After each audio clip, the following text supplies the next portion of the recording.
Tag, you're it. And with those words, we leave the Jodie Whittaker era behind and we start a new era of the show. Good evening, Mr. King. How are you going tonight?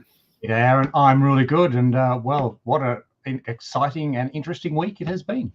Yep. So for those who are joining us tonight, I guess it's a bit of a different format for the show. We're going to be reviewing The Power of the Doctor for the first half of the show. Now, we have to open up by saying we hope everybody's seen it because we're going to be going through it quite under a microscope. So there is going to be spoilers. So if you haven't seen the show and you don't want to go in with spoilers, turn off now and watch this later. But otherwise, we're going to jump right into it and we're going to be talking The Power of the Doctor. So I think everyone who's watching would know that The Power of the Doctor, the last episode of the Chris Chibnall produced series, screened over the weekend. It's been getting good reviews, I would say, in general, and it got an overnight rating. The BBC were advertising that it got an overnight rating of 4 million viewers. It actually got an overnight rating of 3.59 million viewers, but 4 million people tuned in at the end to watch the Doctor regenerate. So I guess there was a bit of anticipation to see that. It was screened the next night in Australia after being on iView on ABC for the day, and it only got 103,000 viewers on its free-to-air premiere, which is a little bit down, but I guess it wasn't on ABC One, it was on ABC Two, and since it's been on Monday nights instead of Sunday nights, the ratings have been down for the last couple of years. Did you watch it? Did you get up early and watch it, or did you watch it live on the ABC? How did you view it, Greg? No, well, I was going to watch it live, but in the end, I watched it a little bit earlier than 7:30, so we watched it on iView. So I wasn't part of the ratings for the actual live broadcast. So I watched it 3 times on the day it debuted. I got up early and watched it, first thing, and then I watched it with my son when he got up, and then that night I watched it again with my wife. So I think I've been totally saturated and had enough chance to sort of analyze the story and get over some of the shocks and watch it with a loving but critical eye. So we're going to go through it and do a review of the whole thing, the story, some of the beats, some of the special things that happened, and we hope everyone's seen it. And if anything grabs your attention or you want to add anything, just throw it up in the comments, and we'll try and include everyone. So the story starts with a space train, one of the ones I think we saw in Mummy on the Orient Express, going through the spaceway lanes, and they're sending out a distress call because they're being attacked by the Cybermen or the Cyberlords, because the Cybermen can now regenerate. And of course, the Doctor picks up on this distress signal, and it was quite an impressive looking start, I thought. What did you think of the special effects? Oh, absolutely. Yeah, I thought it was really great. And I do really like these Cybermen, generally speaking. Not so keen on the spiky bits on their suits, perhaps, that they've added, but the general look with the more classic feel with the faces, I think, are fantastic. I like the new Cybermen. The spikes and stuff, I don't know where that came from. It kind of made them look like barbarians or something like that. I do find it interesting, some Doctor Who stories, and this one does it, start at almost the end or a cliffhanger or the finale of any other story, and this is almost like the finale where the Doctor comes in and sort of deals with the Cybermen in the final episode. But this is of course how it launches the episode, and the Doctor of course outsmarts them by demagnetizing the train, and most of the Cybermen go floating away into space, which is a good way to dispose of them, because now they can regenerate if you shoot them. The train sequence was the same space train's Mummy and the Orient Express during Peter Capaldi's time from Phil. Yeah, I thought that was straight away when I saw it as well. Now, the interesting thing here was Dan gets shot in the face during this, and it triggers something. Did you see the looks he was giving when he was shot? And did you think it was going to play out the way that it did? I noticed it first. I've watched it twice. Of course, watching it the second time, I picked up on that more specifically because I knew what was coming up as far as Dan was concerned. Probably first time, while I did kind of notice that they showed him with the broken visor. At that point, I didn't think more of it. I noticed when they did it, he was looking weird. Like, I was thinking, oh, are they saying he should have been shot in the face and something happened and he isn't shot? But of course, it broke the visor and he was one hand away from floating away into space and suffocating. And so this triggered something I did not know that was going to happen. And I also thought it was a bit disappointing. Right at the beginning of the story, Dan leaves as a companion, and I did think, wow, that's not the best way to go out. I did think he was going to be in the whole story. So we got a companion leaving at the beginning of the episode. What did you think about that? Yeah, that was, I found that a surprise as well. I would have thought, well, would have been expecting to probably see him for more of the story. However, I guess it was an interesting way of writing out a character rather than having them all leave at the end. Having one leave partway through, just something a bit different. It was different, and it did take me by surprise. Kelvin's put up a comment there. I could not understand anything. The sound was overpowering. I found the director or the editor of this, again, maybe they have trouble fitting it all in to the time that they've got when they film it and put it together. The third time I was watching it, I was actually going to my wife in the opening sequences, 1, 2, 3, 4, 5. And she's like, what are you counting? Because that's annoying. And I was counting the times the actual shot changed, because there was literally half-second shots and there was a whole lot of them. And what that generally means is they can't use the dialogue which is filmed on set, because, you know, it's through multiple different takes with multiple cameras, so it's looped over the top. And there was a lot of material in this where you're watching action happen really fast and the doctor's talking over the top with exposition, and you're thinking, oh, this is not the greatest stylistic choice for Doctor Who. Works for people who don't have who only have a short attention span and like lots of information downloaded with lots of pretty pictures. Going into this review, I'll let everyone know, I didn't hate this story though.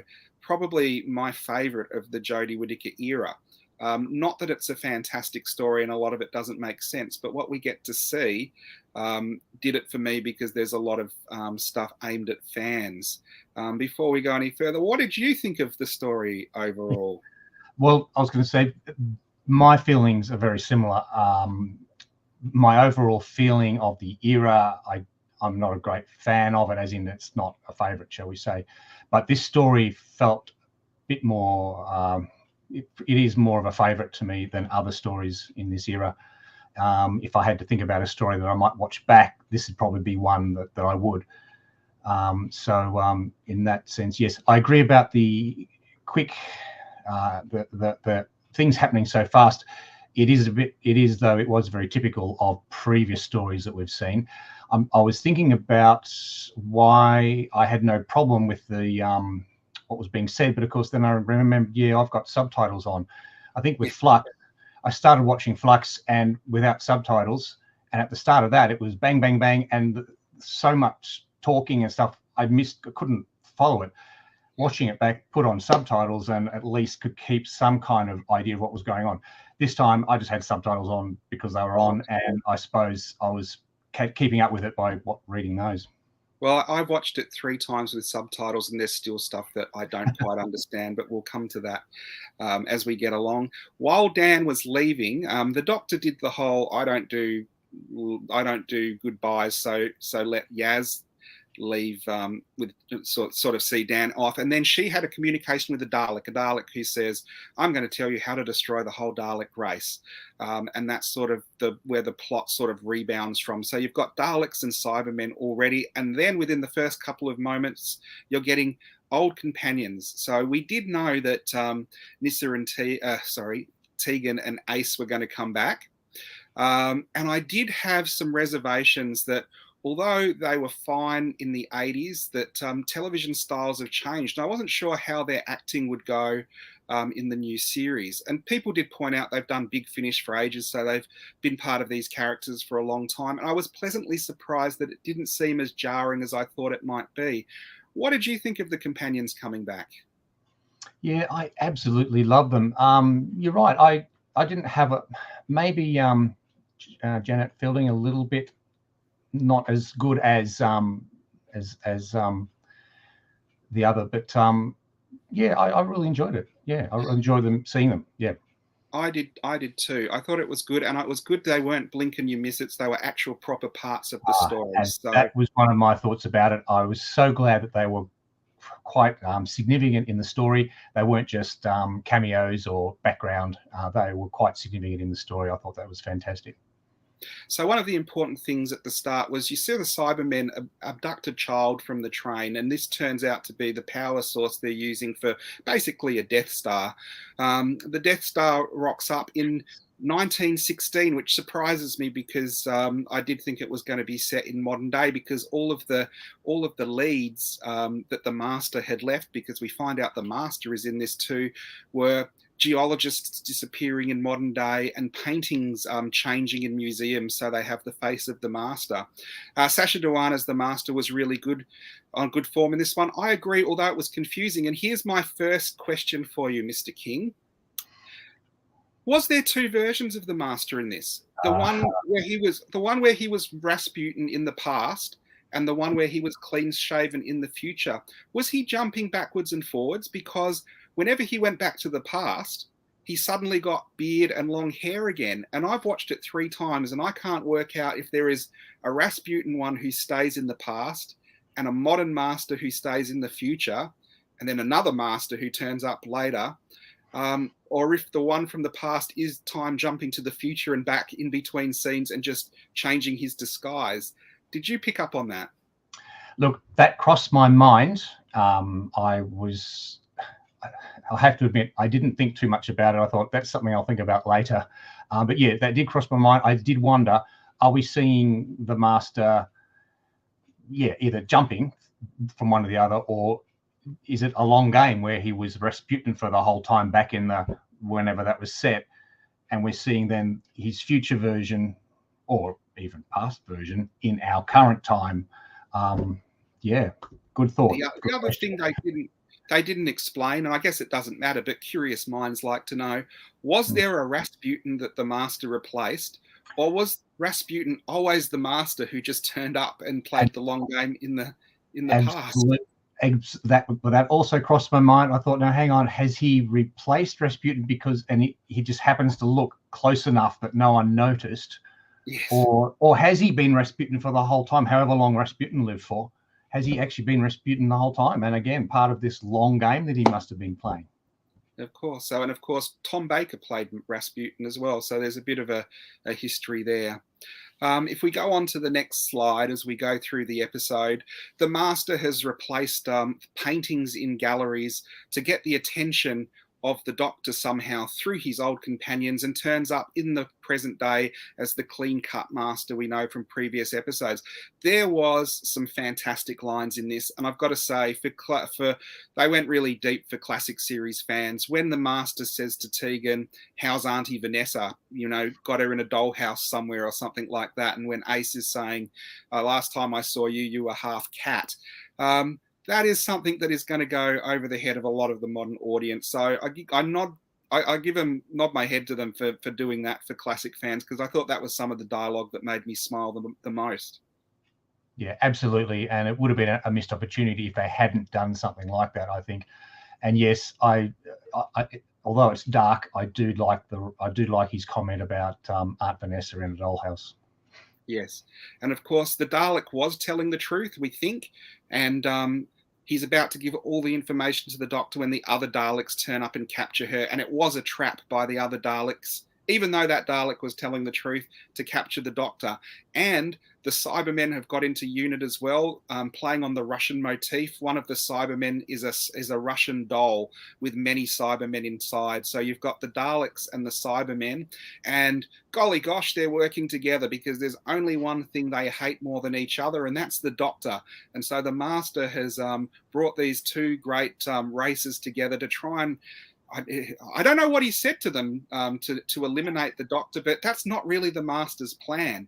Some of the dialogue was great as well, where the Master is saying, you could call it the Master's Dalek plan, which is, of course, a play on the Dalek Master Plan, an old episode from the 60s. So I did enjoy the dialogue, and I did enjoy the snappy pace, and I kind of was following the story, even though it was a bit bonkers.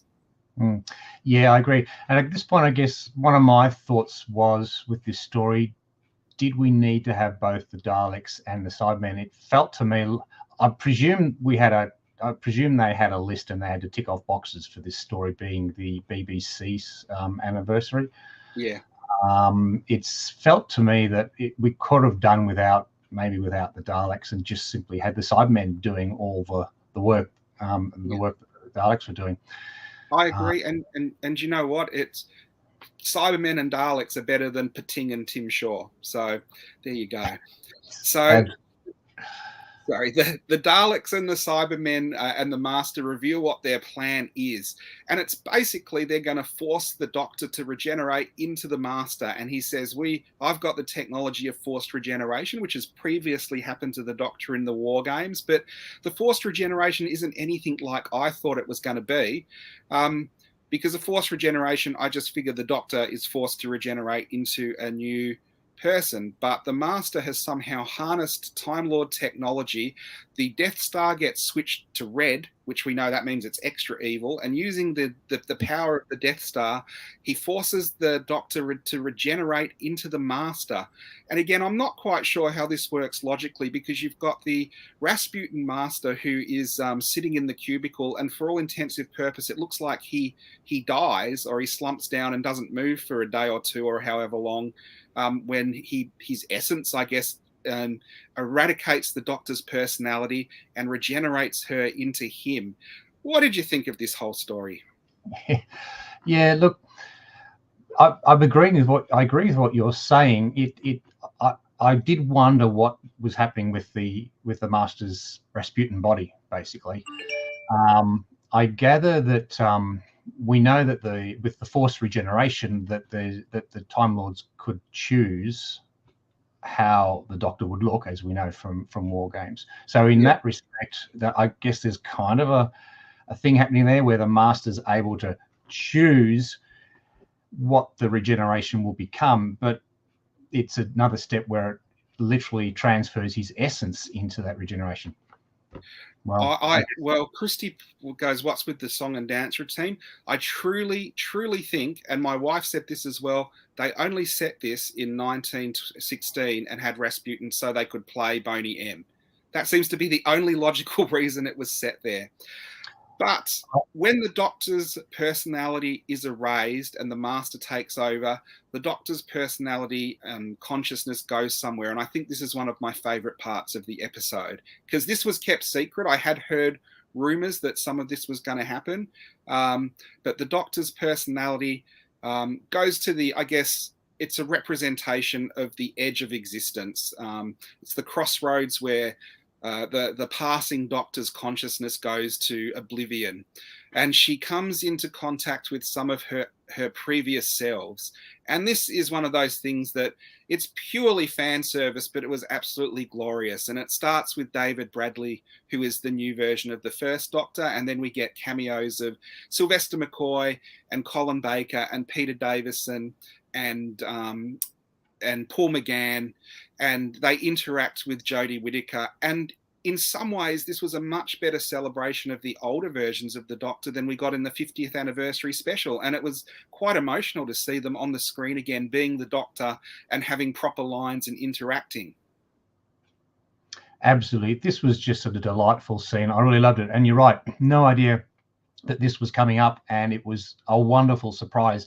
And of course, fantastic to see Paul McGann getting another, proper scene in Doctor Who. Much deserved, I would say. I loved that they did it in a way that it didn't matter that they had aged, so we don't have to bother about having arguments for years. Was the special effects where they de-aged them good enough and all of that? I thought it was really well done. I thought it was respectful of the characters and the past, which you seldom get in the new series now, where they kind of shy away from this stuff.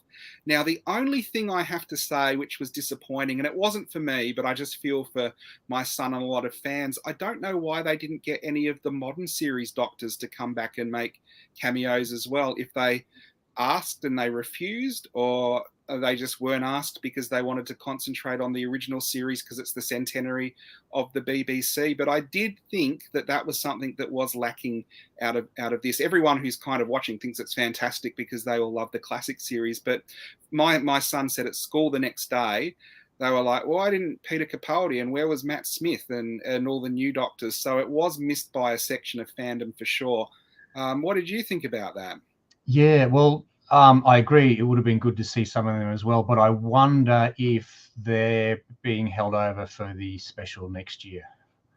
Well, that could be true as well. There have been lots of rumors. I did hear rumors about these doctors coming back, but I still wasn't sure until I saw the episode to what extent they'd be there.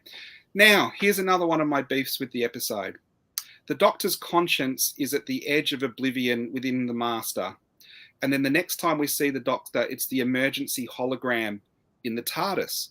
But the emergency hologram in the TARDIS seems to know what's going on with the Doctor's existence that is a totally different and separate thing that's happening within the Master or wherever the Doctor is banished to. I didn't mind that too much. It's one of those stories where everything I'm seeing is so nice that I can forgive it. But I did, when I watched it a couple of times, go, none of this makes any sense whatsoever. And this leads on to probably, again, some of the best scenes in modern Doctor Who, definitely the Jodie Whittaker episode. No Tom Baker. Apparently he was asked and he was unavailable, so that was a little bit sad. We got to see the classic Doctors interact with their companions again, which frankly I never thought would happen outside Big Finish. I thought once we'd seen the cameos, that was the best of the episodes. And then when you actually get to see the Doctors talking to the companions, and they're talking about the fallout of what it's like having travelled with the Doctor and then he moves on, and sort of getting peace with him themselves, and an Adric reference and things like that. I thought it was actually beautiful. I almost teared up. Absolutely. I thought they were some of the most moving moments in the story when the classic companions were talking to their version of the Doctor. That was really well done, I thought. Yeah, me too. And I do think the logistics of making it happen, keeping it secret, and then releasing it with no one knowing is fantastic. So you've got to love or hate the production the new series. You've got to give them kudos for that.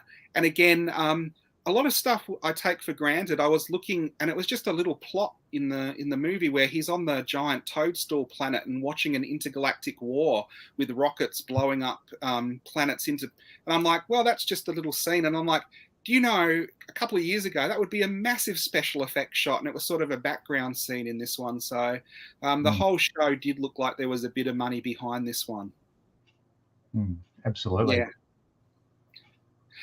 And so then we get back to the main story, which is basically the Daleks and the Cybermen trying to set off all the volcanoes on Earth to disrupt everything, and the cyber planet hoping to cybernize everyone. And then Graham turns up in one of the volcanoes. And this is another thing that I don't know if it was explained. Ace turns up as well, and she's just left unit headquarters. So I don't know how she managed to get to the volcano so quick, or how Graham managed to get to a volcano, because they showed volcanoes all around the world and none of them were close to the UK. And well,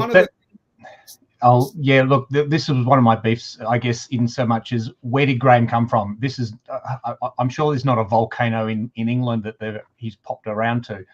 I felt a bit left hanging there, wondering where did he come from? Yeah, and it was one of those things where I almost think, why didn't Dan do this and have Dan have more time, and then Graham could still be in it at the end with what he does later, and it would be more fair to Dan. I can just imagine when he got the script and goes, hey, hang on, I'm only on the first 5 pages and I'm not in the special at all. But you know what? I can forgive them with the volcanoes because we saw a giant Dalek drill and they're drilling into the Earth again, which is, of course, what Daleks tend to do whenever they invade Earth. So I was just like, oh, well, I'll forgive it again because of the fan service.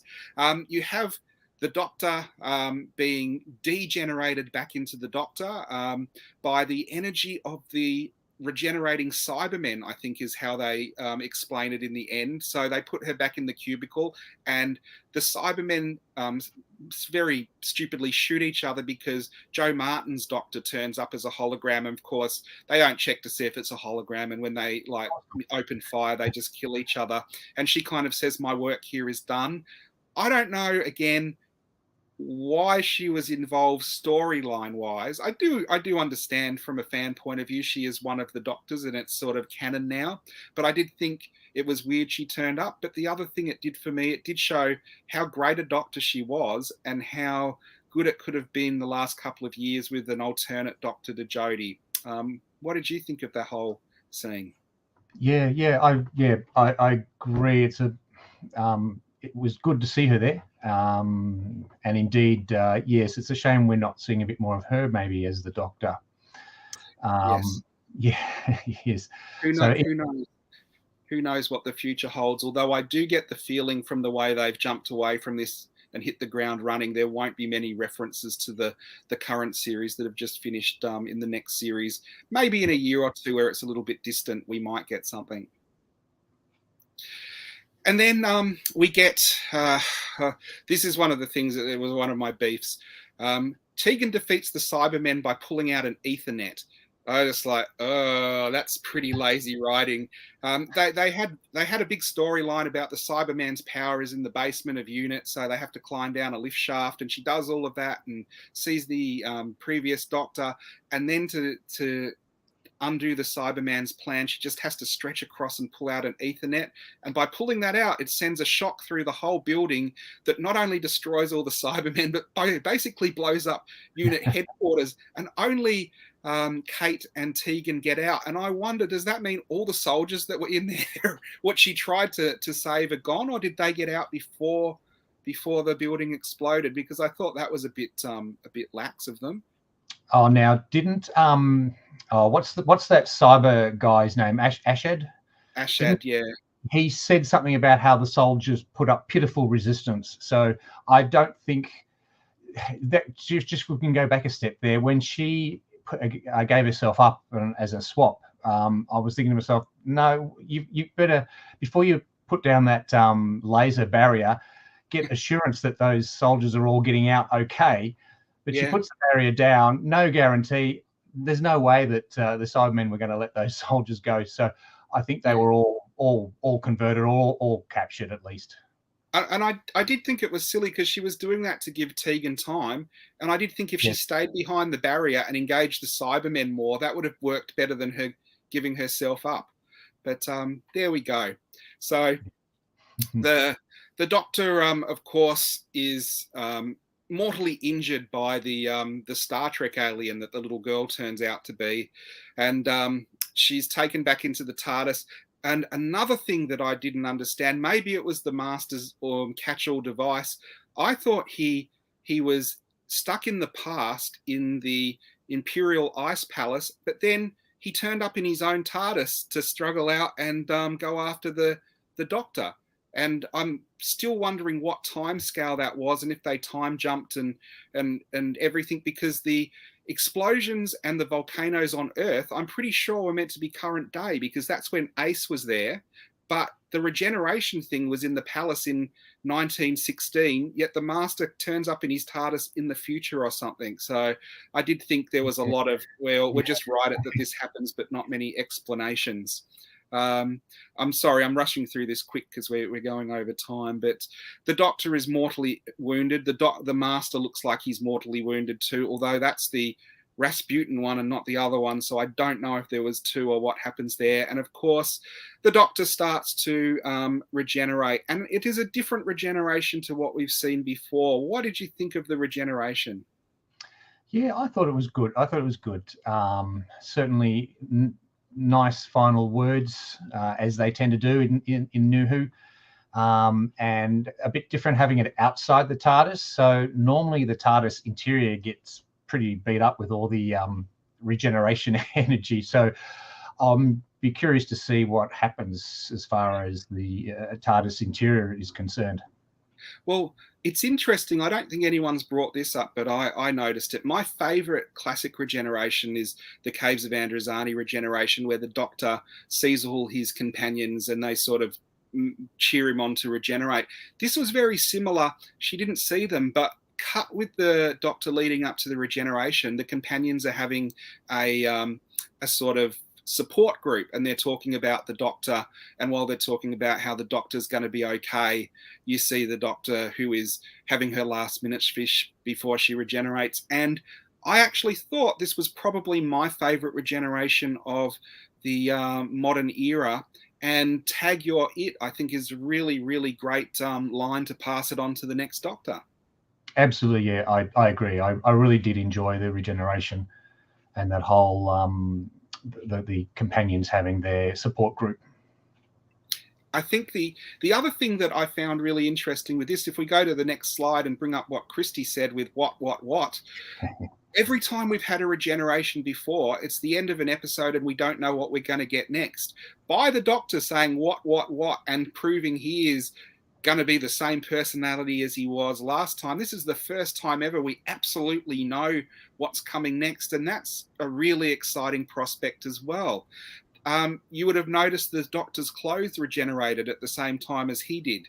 What do you think that's all about?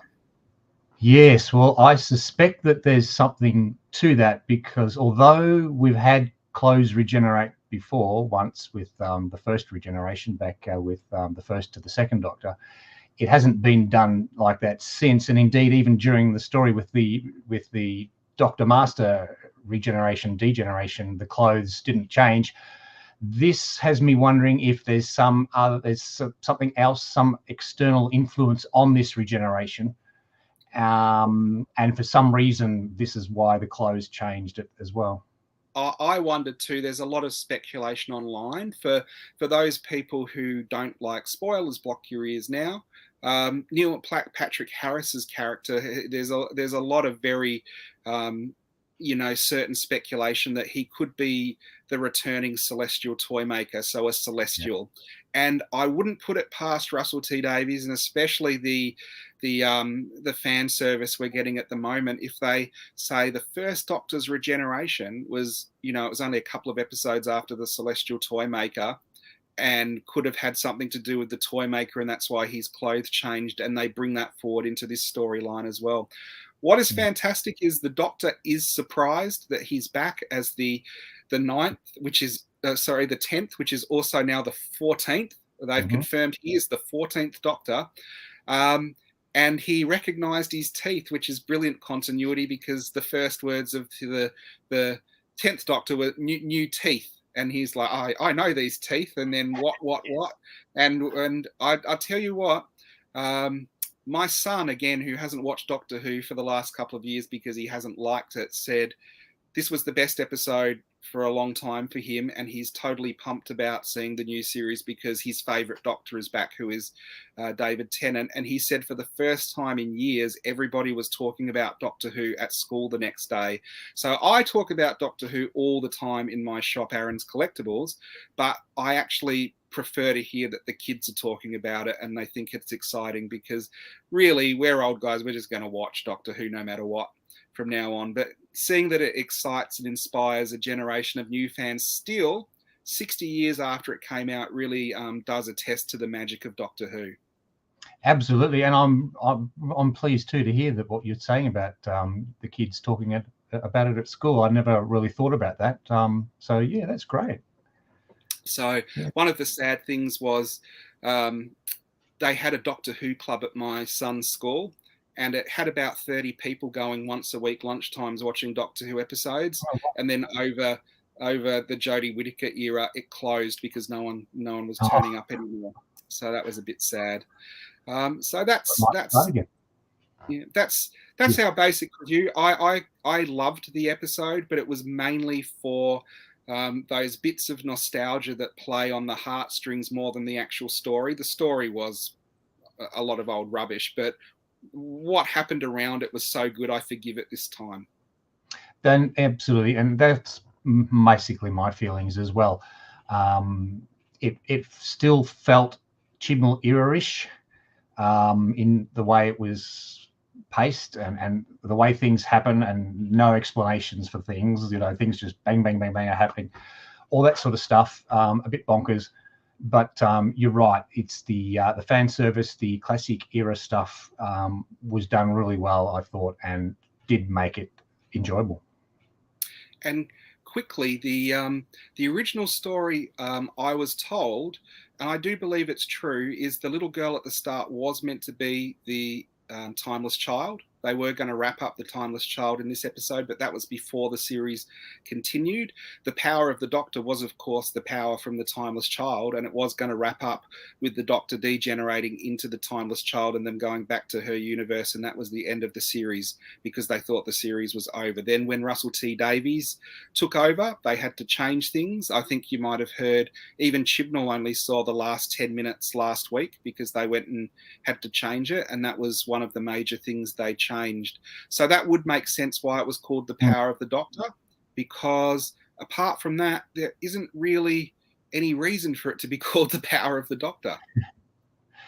Yeah, no, that's very interesting, and it kind of makes sense. Aren't we glad that it's not wrapped up and that we are continuing?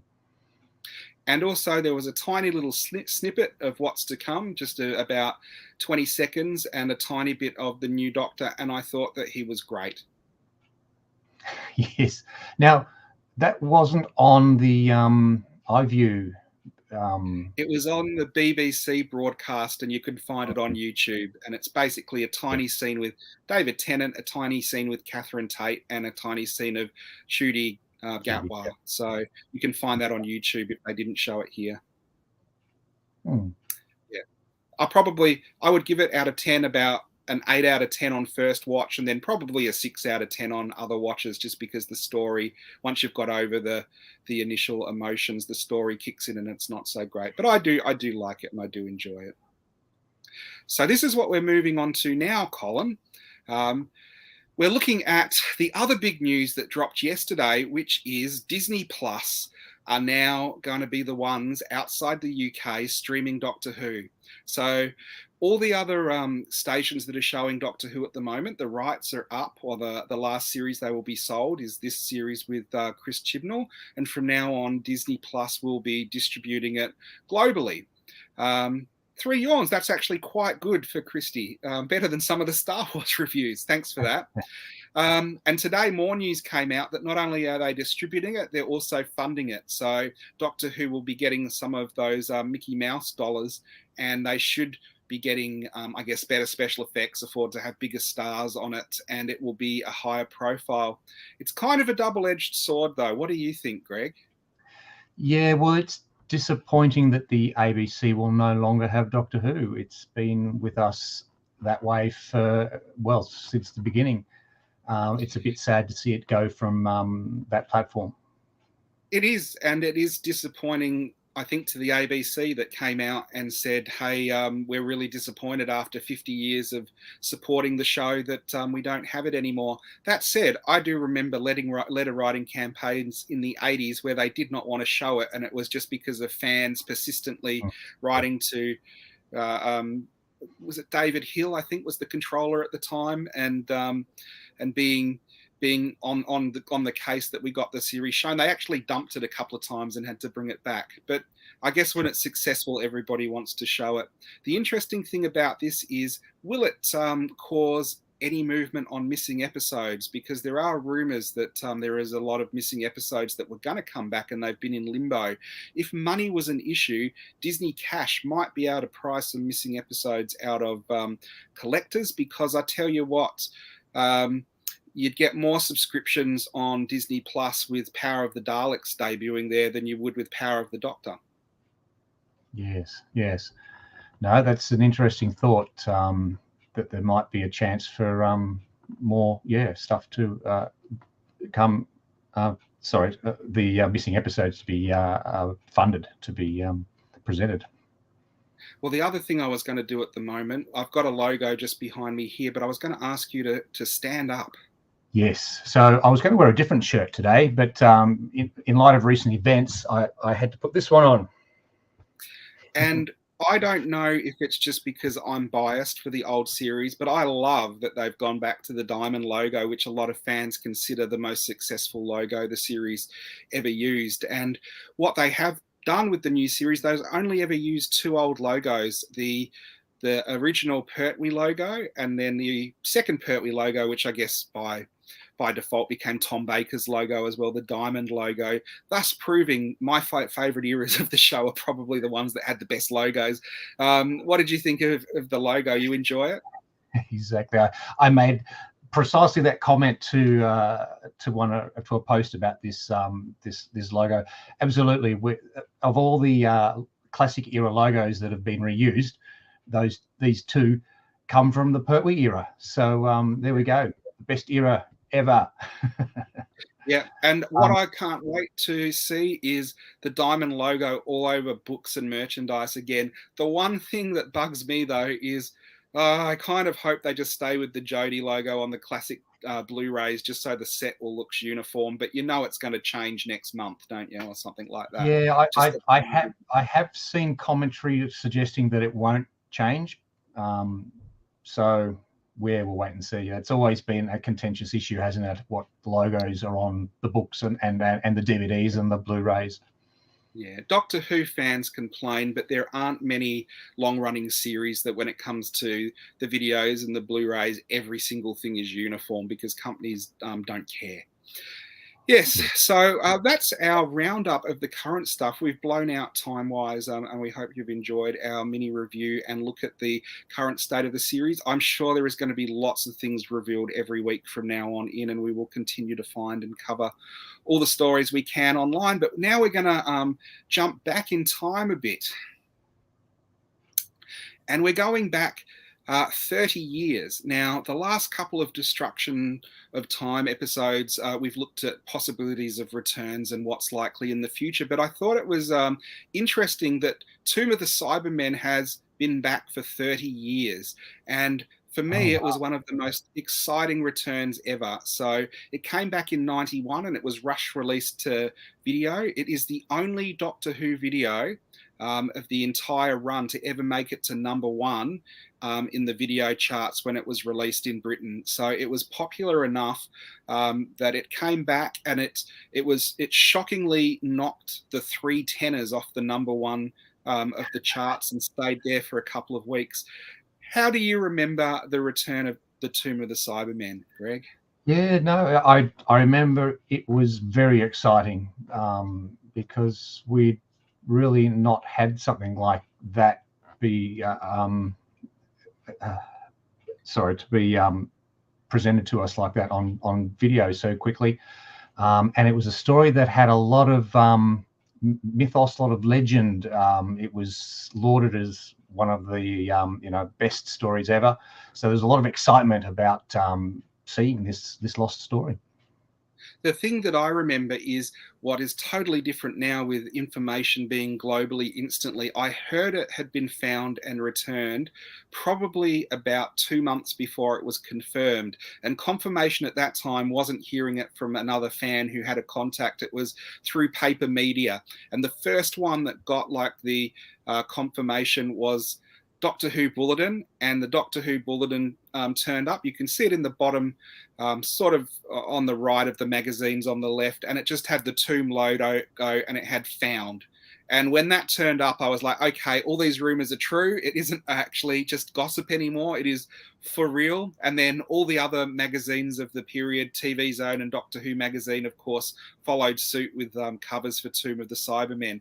As you said, it was one of the stories that was the most wanted to be found. And this never happens where you go, out of all the stories that are missing, this is the one we want to come back the most. And it actually comes back. It's almost like collectively fans willed it into being through wanting it. Now, the interesting thing, I loved Tomb of the Cybermen when it was found. I did think it was one of my favorite stories instantly when I saw it. There are some bodgy special effects, but it's so atmospheric and it's done with such conviction, and the Cybermen are so great that I loved it. I was surprised that a lot of older fans remembered it better than it was, and when they actually had it on video and could watch it over and over, they're like, oh, the cyber controller fight didn't look that great, and I remember the foam coming out and being like greasy and different from what it was. You wouldn't have remembered it growing up, I don't think, but would you have? Did you enjoy it when it came back, or were you disappointed? You're right. I certainly didn't see it when it was broadcast. Look, I think I enjoyed it, but I can understand those opinions. I think it's generally the general feeling I got was that people were perhaps a little disappointed. Maybe the hype was just a bit too much for this story, and when we did actually get to see it, it perhaps wasn't quite the masterpiece that people remembered. As you say, it's more about how people remember things. I think the way we remember Doctor Who from our childhood is quite different to how we watch it when we're older, and I suspect that's what happened in that case. I think around this time, Doctor Who fandom had become quite critical of the recent era with JNT. So it was quite refreshing when something came back that everyone was very happy that it returned, rather than it splitting fandom, as often happens. I do remember my lasting memory is ordering it from John Fitton Books, who guaranteed they would get it 2 days early and shop it out express. So I got it 5 days after it was released in the UK, and I got it before school. It turned up like at about 8:45 one morning. And I rang my friends and basically said, I've got Tomb, and none of us went to school. And they all came over and we watched Tomb of the Cybermen. And when it finished, we rewound it and watched it again, which is just crazy for a black and white piece of media that was from the 60s at the time, and just a kid's show. So I have very good memories of Tomb of the Cybermen. Yeah, I think no matter what you think of the story, though, it was just a joy to see Troughton again, something that we'd not seen before, or those of us that hadn't seen it the first time around on TV. So yeah, no matter what you think of the story, just simply having it being found and being able to watch an old 60s story and being Troughton, it was just a delight. Yes, and the Cybermen were in good form, I thought. You can see from the pictures there, it did look like there were lots of them. They seemed quite formidable. As I think William or Kelvin brought up, that the first episode is incredibly atmospheric and really builds up to the Cybermen turning up. And I don't think at the time a full story from season 5 existed, and maybe only 1 or 2 episodes with Victoria existed as well. So there were a lot of firsts when this came back. I do remember, this is some history for Victoria. It debuted in Victoria, Doctor Who Club of Victoria, at a Mitcham kindergarten that had a Cyberman Day, and it was $5 for admission. And it was hilariously funny to see the kindergarten so packed out that a lot of portly Doctor Who fans were on the tiny little children's kindergarten chairs watching Tomb of the Cybermen on a wheel-in TV that was on top of a trolley, which is one of those moments that is ridiculous and hilarious, but a great memory at the same time. I'm wondering if I went to that. Do you remember what year would that have been? I suppose 91, I think. Oh, okay, early 90s. Yeah, maybe I wasn't going to the meetings at that time. So, yeah. At the time, I was totally autonomous to what my parents thought about me staying home to watch Doctor Who. So I basically, she's like, it's your own future you're sabotaging, and left it at that. So yeah, that's our look at the destruction of time for this week. We're moving on now to merchandise with the Braxiatel collection, and there's a lot of stuff happening in merchandise as well this week. With new action figures released. So anyone who watched Rip It Off the Card yesterday, we touched on it very briefly because my co-host on that thought it was funny to rush us through. But there have been a new wave released, and where the last wave was a bit underwhelming and disappointing, I thought this wave was a big step up. Yes. This wave looks very exciting. Absolutely. Let's have a look at it. So we've got a few different releases. The previous one was the first Doctor with the Bradley version of the Doctor rather than William Hartnell, which I don't think anyone predicted was coming. And this is an interesting wave as well. We've got two projection figures. We've got a projected Angel and we've got a projection of the Doctor. The one with the Doctor is an interesting set because it's got the original version of Ace, and there is a repaint on it, but it seems to be just a repaint of the original mold, and it is a better paint than what came out back it's like 15 years ago now, but that was one of the worst figures ever released. The paint job on that was so horrible the first time it came out. Rose had straw hair, and a lot of them resembled Sloth from Goonies more than Billie Piper with the paintwork on her face. Were you surprised that this one was released again? Yeah, I was very surprised when I first saw that. I thought, oh yeah, that's really odd. As it is, I don't have a Disco Rose, so I'll be pleased to add this to my collection. The other thing why this is slightly better than the last wave, when they released the 10th Doctor set and the 8th Doctor set, they were three of the same figure. So people were presuming that there was going to be three 13th Doctors and three 9th Doctors. So I'm really glad that it's a bit better variety than getting three of the same figure in the box. Absolutely, yeah. It's an interesting combination of characters, and you're right. Rather than a bit disappointing to have had all three of the same Doctor. Absolutely. Now, there was a prototype of the hologram Doctor that had been leaked, and a handful of them are in private collections at the moment. And that's the one on the left. And that was sort of a more articulated version, or definitely in a different stance to the one that we've got. I actually probably like the prototype more than the one we've got because it is more realistic to what was actually in the show. What do you think about the two versions there? You're looking at those side by side. I agree. I think I do like the one on the left there, so the prototype, absolutely. But I suppose the good thing for people that have got their hands on that prototype, this new version's different enough, or it's quite different. So it's not like they're getting something that's I same as I facetiously made a joke yesterday that anyone who paid hundreds for the prototype, like the money's bombed out because they've released the new one. But when you see it side by side, I think everyone's investment is quite safe. I think it's safe, yes. Yeah. And so one of the mainstays of the action figure line is the Daleks. And golly gosh, if Daleks didn't exist, half the series wouldn't be made, I don't think. They've continued with the history of the Dalek sets, and these are interesting because they're two very similar sets. You've got like a gunmetal grey one and then a blue-grey one from Destiny and Genesis. I do wonder if it might have been better if they'd mixed it up and released like an 80s set with a 70s set, or at least put the suicide bombs on the Destiny one so it was a little bit different. Yeah, look, I'm happy. I'll be getting these sets for sure. You can't have too many Daleks, and I love them both. I agree. The Destiny ones, I don't know why they've not done the suicide bomber. I would have thought that would have been an obvious difference. I can see that they are different. The pictures of the Daleks out of the boxes are actually the same, whereas in the boxes you can see one's got the black band, the waistband, whereas the other one's got the grey waistband. So at least they are different. Yes. Yeah, and these are great for army building.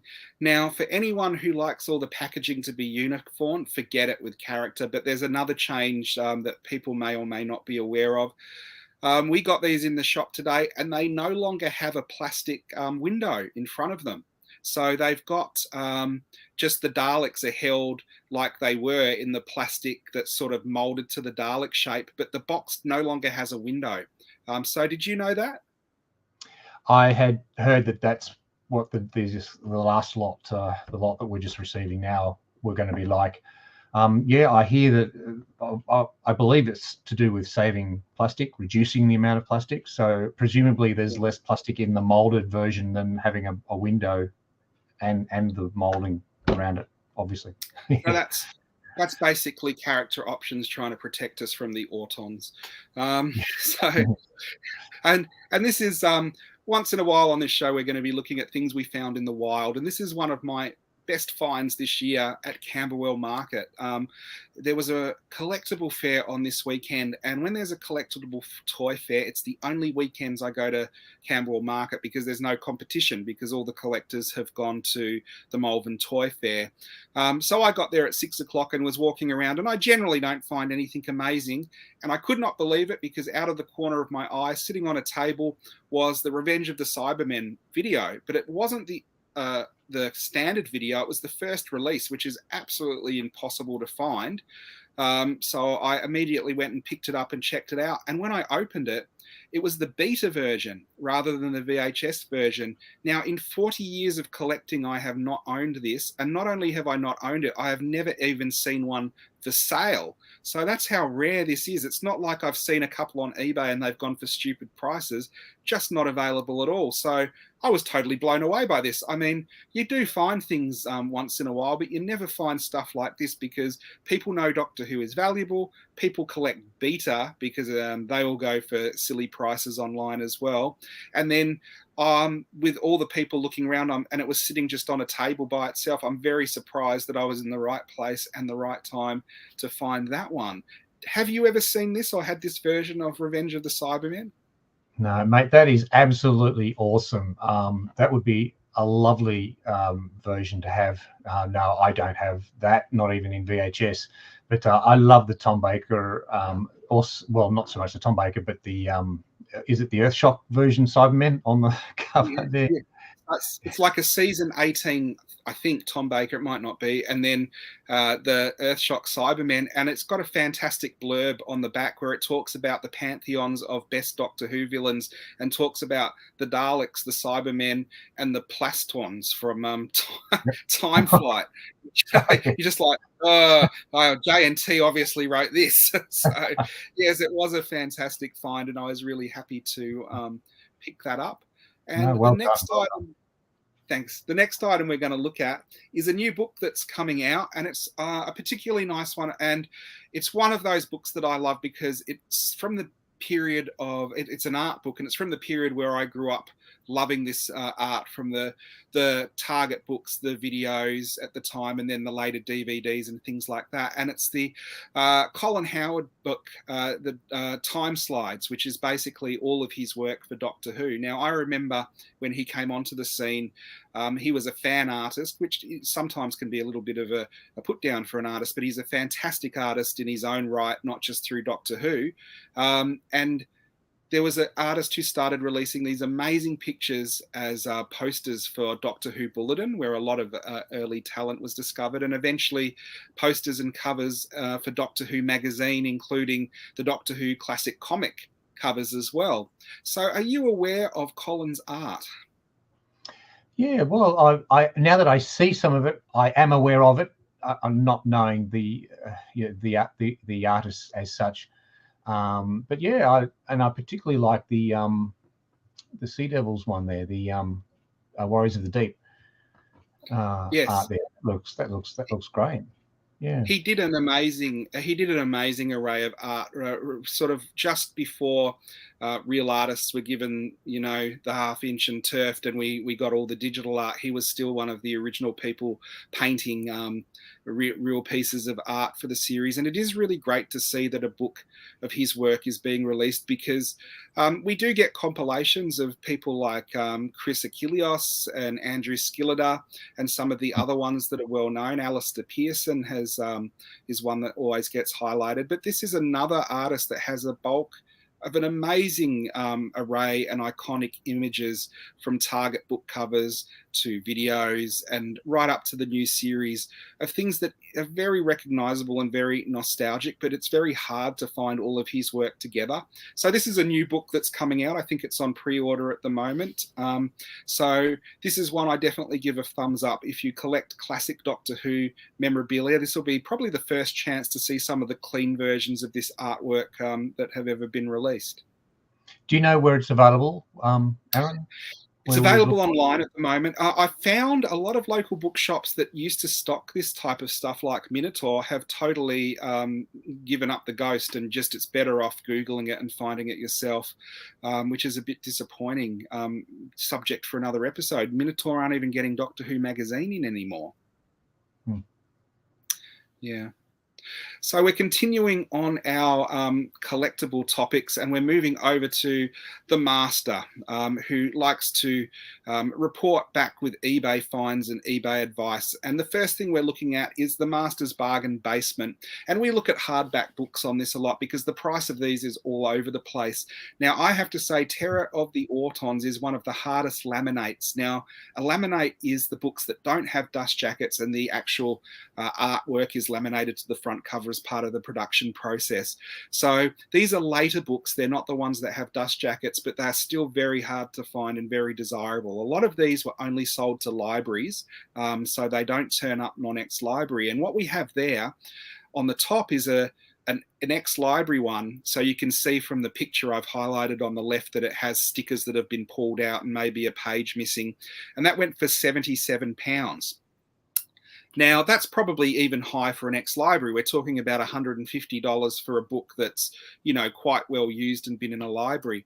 The one under that was a near mint one that was not an ex-library, so a nice condition one that only went for £55. And this really surprised me. It went under the radar. I've owned the hardbacks a lot, and Terror of the Autons is one of the only ones I've never owned non-ex library. So that one usually goes for £200-300. You're looking at $500-600 to get that in that condition. So finding one for that price, that's bargain basement. So did you win that one, Aaron? No, sadly, I saw it after the auction finished. And the thing with that, the person who got it for that price. If I'd have bid £5 more, that person who won might have had a bid of £500 on it. You never know. That's right. So, that's an amazing price. I agree. I'm used to seeing those prices much higher than what that went for. Yeah, they've got a good deal there for sure. Well, it proves you people say you can't get a good deal on eBay anymore, but you can if you're persistent and keep looking. It's just a pity when you find it after the auction's finished. Yes. Now, the other one, this is an expensive auction, but it's one of those, if you buy it in bulk, it's actually quite good value. So this was £675 for about 150 of the Eagle Moss figures, which is quite an amazing array, and it includes all of the later ones that are now going up to £50-60 each. You can see in the bottom picture there that I've highlighted the one I could not find. The Auton Daffodil Man was included in this lot. And it looks like a shop has maybe got them in the UK and they've put them up at £675, which is an absolute mistake when it comes to selling stuff like this, because if they'd taken the time to list them individually, maybe 10 of those would have got the £600 and you'd have got a whole lot more for them. So one of the things that I can say, I know it's hard if you don't have the funds, but it's always better to buy something in bulk. And if you were looking to buy the set of Eagle Moss figures, which a lot of people are now that the company's gone under and you can only get them on the secondary market, that is an absolute bargain. I mean, when people come in and sell stuff to me at the shop, we don't pay a lot because we have the markups that we have to absorb, overheads and profits and wages and things like that. I would have bought them at that price for the shop to resell, because I'm very sure you could get at least at 3 or 4 times the amount that they went for if you split them up and sold them separately. The Auton Daffodil Man, Mark, was the one that broke me, where I was getting every single one and it was on pre-order, sold out, and I didn't get it. And then I looked online and it was going to cost me about $150 to import one. And I'm like, I'm not buying something that was $19 for $150 2 weeks after it's meant to come out. So that was the end of collecting the Eagle Moss figures for me. I wish I'd seen that auction too. I know it was a UK one and the postage would have been extreme, but it would have still been quite a bargain. Do you get any of the Eagle Moss figures? Yeah, so I never subscribed to it.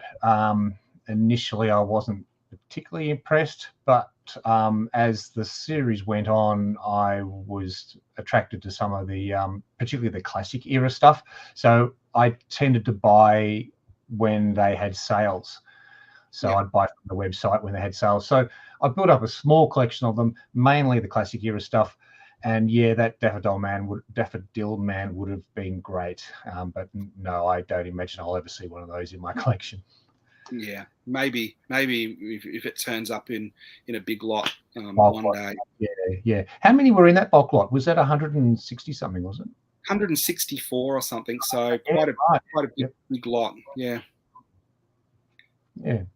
So, okay, I think we've got the slides out of order. So if we go to the next one, that was meant to be at the start. I've sent them through out of order. So the next one is an interesting item. Now, this is one that not many people may know about or even consider a Doctor Who item. But believe it or not, that character there is Doctor Who. Now, it's a Sobafu Doctor Who from Japan. It came out in the mid 60s. And believe it or not, there was a character called Doctor Who in, I think it's King Kong Escapes, a kaiju movie released in Japan in the 60s. And there is a lot of circumstantial evidence that they based the character of the Doctor on our favourite Time Lord, particularly the William Hartnell version. If we go to the next slide, you will see there's a couple of pictures of the Doctor, the William Hartnell Doctor, side by side with the Japanese version. Now, this is a very obscure figure and not many people know about it. And the Master's tip this week is don't just try looking at eBay. There are lots of other auction sites worldwide. And if you get onto some of the Japanese sites or some of the South American ones, you can find stuff that is quite rare on these sites that you just don't see on eBay. And this is one of those little figures that if you're a big enough William Hartnell fan, it might be justified for you to grab that because it does look like the Doctor with his cane. What do you think of that one? Did you know about this figure or even this character?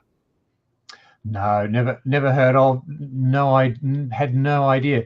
But a bit like the Ogrons one on the Planet of the Apes, I think we looked at last time. Yeah. I do love the idea of these obscure, links, shall we say, to Doctor Who, but they're they're not actually Doctor Who, but they're obviously linked, or someone's taken inspiration, so we say, from Doctor Who. Yes. And I did find when I was researching this, there is a T-shirt there in Japan of with the Doctor Who, the Matt Smith logo with the Japanese Doctor. So there's a couple of other people that have made this link as Oh, well. So that's the Master's tip for the week from the Time Lord archives. very good. So we are overrunning, but we're going to go for a little bit longer because we're going to get through our last topic, which is the 60s in colour. And last week we had a request, and it was for Marco Polo. So I've put some pictures from Marco Polo together. Now, Marco Polo is only the fourth Doctor Who story, and it's the first story that's missing from the archives. It's 7 episodes long, and not a single one exists up until it seems like recently, but it's about 10 years ago now. Not even any telesnaps existed. So there was very little reference material of this story. So I've had to go at colorizing some of the ones that exist to different variable results. So if we go to the first slide from the story, the first episode was called The Roof of the World, and it was, of course, about the TARDIS landing in the Himalayas and then discovering Marco Polo's caravan and traveling across to meet Kubla Khan. And that's Marco Polo, who was played by Mark Eden there. Do you have any remembrance of this story apart from the books? No, definitely not. Definitely don't remember seeing this one at all. But just looking at those already, that they look great. The color Yeah. on those looks fantastic. It is amazing how color you can see stories in a totally different light. Yeah. Marco Polo's sort of a harder one to colorize because it's mainly a character piece and it's just got lots of different characters. So I think everyone knows the hardest thing to colorize is skin tone. So it was a bit of a challenge to get this one looking okay. If we go to the next slide, we have, I think, some of the cast with the Doctor and his companions, and of course Marco Polo there.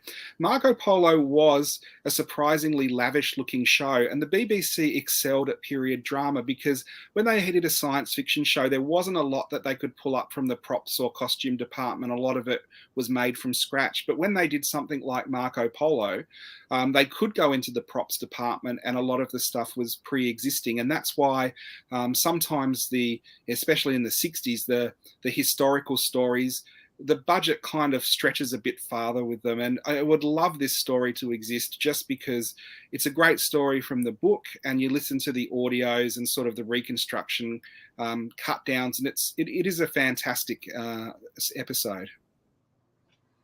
Yeah, no, it would be a wonderful story to have to be found. So fingers crossed. There's always been rumours about it. You never know. It is one of those rumors that persists. So, yeah, as a Disney money and recolorization, yes, it's fantastic. That would be amazing if the stories came back and then they were all colorized, so you could watch them with your choice of original black and white or amazing colorization on Disney. You never know. Let's cross our fingers. So here's another couple which are interesting because Marco Polo sort of had a lot of different story threads, and one of them was Susan's friendship with one of the Chinese girls as they traveled across China in the caravan of Marco Polo. And again, when you see the black and white telesnaps, it's totally different when you colorize it and you have the color flowers and the greens of the trees in the background and stuff like that. It really would have been an amazing story to see, and it would have looked amazing in color too. Absolutely. The costumes, you can imagine what it would have been like in color. It would have been amazing.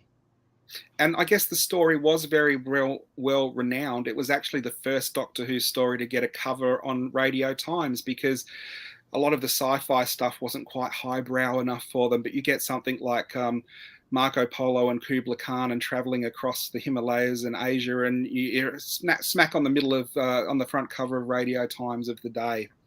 So if we go to the next slide, there were, of course, action scenes because there were spies and betrayal and a lot of what do you call it? Backstabbing, I guess. It was one of those that the story was driven by characters and how the characters interacted with each other, and how the TARDIS crew interacted with people from history and managed to, I guess, be involved with history without changing it too much, because the one thing they did with that was they became observers to history and they weren't actually changing history. And that's one of the things I think has changed in the more recent series, where the Doctor goes, oh, there's fixed points and there's not fixed points in time, so I can go back and bring Vincent van Gogh into the future and show him his works and stuff like that, where back then it was a very different and a much more tentative way of telling a story. Yeah, absolutely. Shall we say times have changed a bit with how Doctor Who is presented with respect to that sort of thing. Yes. So thanks for being along with us tonight and watching our reviews, talking about merchandise and looking at some of the colour pictures from Marco Polo. I think that's the end of the show. We've way overrun. I'd just like to thank everyone for being here and looking forward to all the news about the new production, Russell T Davies and David Tennant. Did you want to add anything before we left tonight, mate? No, it's been a great show. Thanks, Aaron, for that. And I've enjoyed our review and all the bits and pieces. And thank you, everybody, for joining in. We'll now go and worship our new Disney paymasters. Good night. Night-night.